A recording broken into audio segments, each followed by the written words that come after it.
Akụkọ nchọrọ ịkọlụ unu kịta o gosi na o nwere ife na-eme na be anyị o small small ọ bụrụ na ndị be anyị nwere ike inye this kind of judgment ịma na aka nwetụrụ obele hope yọta na so this lady semoni anụlụ di na ya na di ebi na Kaduna so ya wee mụọ ụmụ nwaanyị 6 n'ime ụmụ nwaanyị 16 nwaanyị amụrụ ndị a try kwa ka amụta nwoke o mana ya mụtagwuru nwoke so di wee bidozie si na ya na-ewest time ya na ụmụ nwaanyị niile a abụrụ nwa ahụ yọta na ọ na-ewest time ya na-ewest ego na-ewestili ya nri ya chịrị ụmụaka anụwa ka o mee gịnị ka ọ na-abe nne ya o nwaanyị wee jụ na ya ma nna wee sị ya ka a ga-esi kpọrọ ụmụ 6 na babe nne ya wanyị nọọsụ ọsị ya ka ị kpọtara be nne ya ka onye nyebe ha nne o ka onye zụba ha ị gaghị wee sị ada ebe ọ mụtara nwoke na ihe niile ọ mụrụ agbasarọla ya na ya chọrọ iji ha wee mee anything ọ sị m na demand na-eme ọfụma na-efidi ha o mana ihe ọ chọọ bụ ka ha pụọla ya n'ụlọ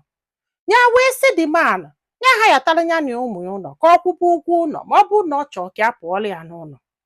which bụ mistake ka ị mere and na chi gị zọlugo oh yes maka na ọ bụrụ na ọ ha yata gị ụlọ ịpụọ ọ jụkwa na ọ ma nkwụzi ụgwọ ụlọ kedu ihe ị ga-eme ọ sị bụ nne maka na ihe eji wee kwuo ihe a bụ maka na gịnị mere na ọ sị na ya afụgo nwaanyị anya ga-anụ na-akwado ka ya si anụ ya wee jụ ọ sị m nwoke wee bido na-etinye ife na-enye ya nsogbu na-akpọ ya na ụmụ ya ogbe o nwere ife ha o ji ha wee kpọrọ ịmagolife ya ifu na ọ dị frustrated ọ bụrụ happy ọ sị m ihe a na-eme na ya nwere ka a ga-esi kpọrọ ụmụ nwaanyị 6 na babe nne ya maka na ihe a na-eme elulu ogo nya nwee na be nne ya mana kedu ihe a ga-ekwu kedu onye ga-azụ ha wanyị na papa ha dị capable so ndị mmadụ wee kpalịa wee sị anya jebe court ya wee jebe court wee lue wee kpebe ewesị demand ya gwafa particular thing this woman na-eme ji wee sị na ọ ga-ana ọ maka na ọ mụrụ nwaanyị ọ sị ya na idili nwoke as a traditional man ya na idili nwoke kedu onye ga-anọchi afọ ya eweje onye wee sị ya mana this woman gwara gị sị gị chọtalụ ụlọ ka ị na-efidi ụmụ gị chọzi ịnụ nwaanyị ọzọ ka ị nọ kedu ife ijiri wee mie ọ sị na ya chọrọ imie na time ya ka ọ na-ewest nne ma oche na ọ dị izi ịzụ ụmụ na-esi ga-abụ fata ofe anakwuwe nwoke ọzọ ike gwụrụ ọ sị bụ de na ihe gwụrụ ndị jọji ike bụ na o nwere ife ya mere this guy nọ maka na ya mụrụ nwaanyị 6 girls na ọgwụsị ife ya melie o na ọ na-akwakọ ije nụ nwaanyị ọzọ na ọ sị na ọ ga-anụ nwaanyị ọzọ na ya dụrụ against that o mana ife bụ nsogbu bụ na the girls ya na before nya abata na ọ ga-achụ na nyanwa na ya ma nnọrụ wit ụmụaka na-esi plus mmafa mmadụ eju ebe niile na-eme mkpọtụ na-edisturb ya na fa azọba in fact ya na mami ya so okwu na ụmụaka ga-akụgbu ya n'aka ọkwa ifugo dị fear ọsị m nne ọkwana ya wee kwụrụ ọtọ wee sị ndị jọji ndị achọkwana ịna kedu onye a ga-ekponelu ụmụaka na-esi n'ụwa kedu ka a si ebido ọ sị bụ na ihe a nkwulu bifo na jọji bụ ihe kwuru wee sị ọbụna ọha ya alụgo ụlọ si na ọma nkwụzi ụgwọ ị ga-etinye ife gị kwuo ife ịchọ ka emeelu gị kịta dị umeanụ wee sị biko ya ji chukwu ayọ ndị kọt na ọ bụrụ na di esi na ọ chọrọzi ya pụọlụ ha n'ụlọ ya jee ha ya ta ụlọ ka o wee nụba nwaanyị ọzọ maka na ọ bụgodo na akwụbasị ya ralụ na ọnyanwa ga-ebu ụzọ rahụ na asịsị kwuo n'ọnụọgụ na ụmụ ya ka kedu ebe ọ chọọ ka akpọlụ ụmụaka na-esi ijebe ụfọdụ ụmụ nwoke chei ụnụdụ so selfish abara ka esi eme onye gwalụ gị na nwaanyị amụọlụ gị ụmụ nwaanyị 6 you did it yourself ọ gị bụrụ ụmụ nwaanyị 6 mgbe dike ka iji wee mụfa ife na-ese kịta abụrụ na o ji pata afọ n'ezio ife na-ese kịta abụrụ na ijide ya na nwoke nọọ na ịtụbagidelie ibe ọmụgide ụmụ nwaanyị mụọ 6 from mgbe dike gị i wee mazalụ na ụmụ nwaanyị kedu ife ijiri gbanye nwoke ka ọ mụọlụ gị ịmara the difference between X and Y a na-akọgheli ekwesịrị before onye ọbụla anụọ di ma ọ nụọ nwaanyị akpọgagodi ya school o jee malụ the difference between Y and X malụ onye na-supply malụ onye na-egive malụ onye na-ebu ebu amụọlụ gị ụmụ nwaanyị na-esi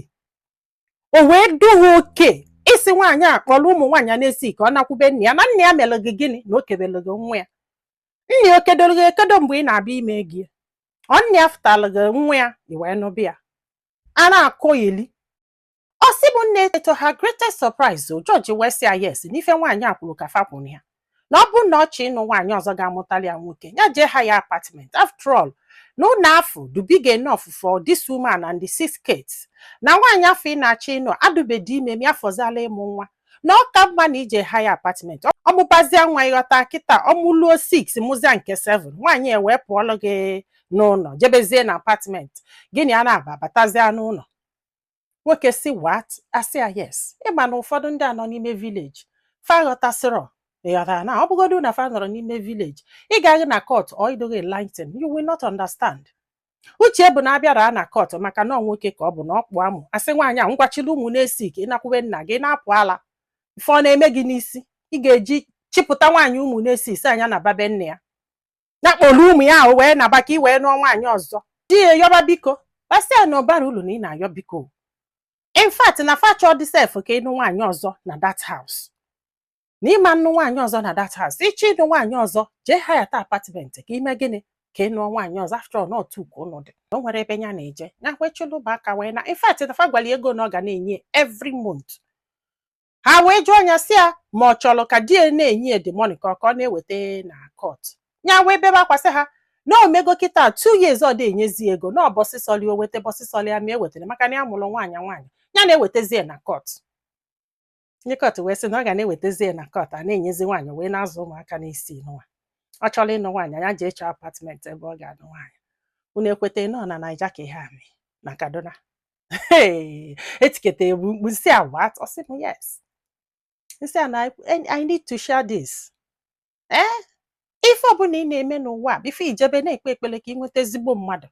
ka ị nweta onye nwere ọgụgụ isi ka ị nweta ndị ada eli aka azụ.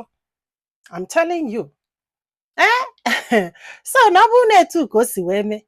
anyị ka nwekwara obele hope na justice system akwụghara anyị ka nwere obele hope na ihe dị na court. Ike gwụrụ. I felt so good ka m nụrụ this very story nwesị na m ga-eshi anya ka unu soro m wee nọ ọ bụrụ sọ ajọ ife ka a ga na-eshi ya na this page ekwe ezigbo ife shia anyị achị ọchị kene Chukwu. Ike gwụrụ ndị be anyị daalụ nọ ka ọ dị n'ụbọchị ọzọ.